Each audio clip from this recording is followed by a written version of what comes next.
Good afternoon. We have a pretty quiet afternoon ahead of us with partly cloudy skies, mostly light winds. 72 are high Sioux Falls and Aberdeen, 74 in Pierre, and a windy 70 in Rapid City.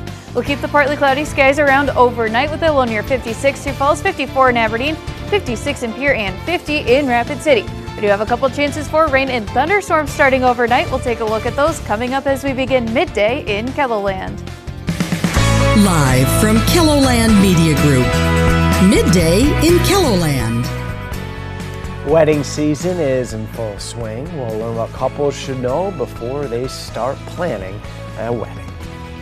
And MB is hosting their annual summer closet sale. We'll tell you what you need to know coming up.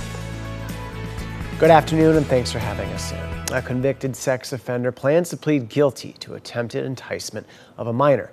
Authorities in Minnehaha County arrested 38-year-old Kyle Bolt in March. He was one of 11 people caught in an online sex sting. This week, Bolt signed federal court documents admitting to trying to set up a sexual encounter with someone he believed to be a 15-year-old girl. According to a plea deal, Bolt faces a minimum of 10 years behind bars. A sentencing date has not been scheduled. Bolt is on the sex offender registry for sexual exploitation of a minor in 2012.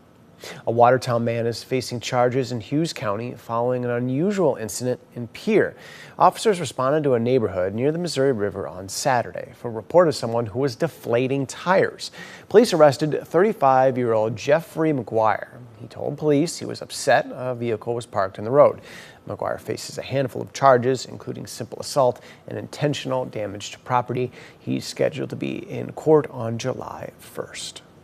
In weather, we're watching again for chances of pockets of rain out there, Megan. We could have some pockets of heavy rainfall as we head into the next couple of days.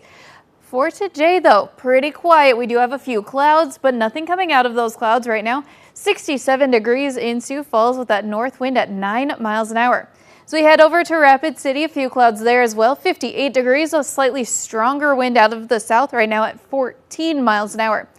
Rapid City had a cold start this morning. Broke a couple records at the two record locations. Airport dropped down to 34 degrees this morning. The old record at 40 degrees set back in 1972. Now, East Rapid City was a little bit warmer, only dropping to 41 degrees, and that old record at 42 back in 2004. Right now, though, 64 in Yankton, 62 in Brookings, 67 in Aberdeen, 62 in Buffalo, and 54 degrees in Custer. Our winds are pretty light right now at 5 to 15 miles an hour. We could have some stronger winds in western South Dakota as we go through the rest of today. Right now, a few clouds there from Rapid City towards Pierre, even back towards Sioux Falls, but nothing is coming out of those. We don't expect anything this afternoon. The best chance for some rain and thunder showers will get started later on this evening. So for today, some partly cloudy skies, again, mostly light winds, 72 Sioux Falls and Aberdeen, 74 in Pierre, and a breezy 70 in Rapid City. We'll keep our partly cloudy skies around as we head overnight tonight. We'll keep the winds mostly light as well. 56 are low Sioux Falls, 53 in Aberdeen, 56 in Pierre, and 50 in Rapid City. We do have a couple chances for rain and thunderstorms that will get started overnight, and those will continue through the day tomorrow. Tomorrow's temperatures, much like today, 74 Sioux Falls, 75 in Aberdeen, 70 in Pierre, and a breezy 68 in Rapid City. We have some warmer temperatures, though, as we head towards this weekend, although a couple more chances for rain and thunderstorms. Highs in the 70s, even some 80s across southeastern KELOLAND as we head into your Friday afternoon. We'll have a closer look at your extended forecast in just a little bit. Thank you, Megan. Wedding season is in full swing in South Dakota. For couples who are just starting to plan their weddings, there's a lot of information that may take them by surprise. To secure their wedding date at their venue of choice, they may need to be scheduling over a year in advance, especially if it's on a weekend. Our most popular days are Saturdays, and our Saturdays fill first, and then our Fridays usually fill. And then we do have some Sunday weddings also. In tonight's Eye on KELOLAND, Summer Roddershot takes us to a bridal store and wedding venue to learn what couples should know before they start planning a wedding. It's that time again for MB's Dress for Success Summer Closet Sale. Money from the sale will go toward various women's programs which offer free workforce development. In March, they broke a record, raising over $20,000. The sale starts Friday at 10 a.m. and ends Saturday afternoon. The Sioux Falls Butterfly House and Aquarium is opening a new touch pool focusing on East Coast species.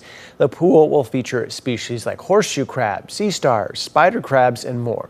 According to BHA staff, this project has been months in the making, and it was built with accessibility and increased animal well-being in mind. Eastern Shore's grand opening is tomorrow morning at 10.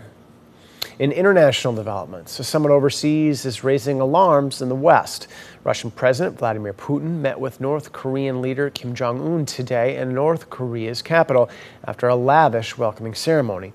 They vowed to build a strong front against the United States and deepen their military ties. Elizabeth Palmer reports. Kim Jong-un was at the airport waiting for President Putin. The greeting may have been warm, but these are allies of convenience. The so-called strategic partnership they just signed pledges each will defend the other if attacked. But U.S. officials believe Russia, above all, wants a steady supply of North Korean weapons to use in Ukraine. Bad news for the U.S. and its allies. We are very much concerned about this because this is what's keeping the war going.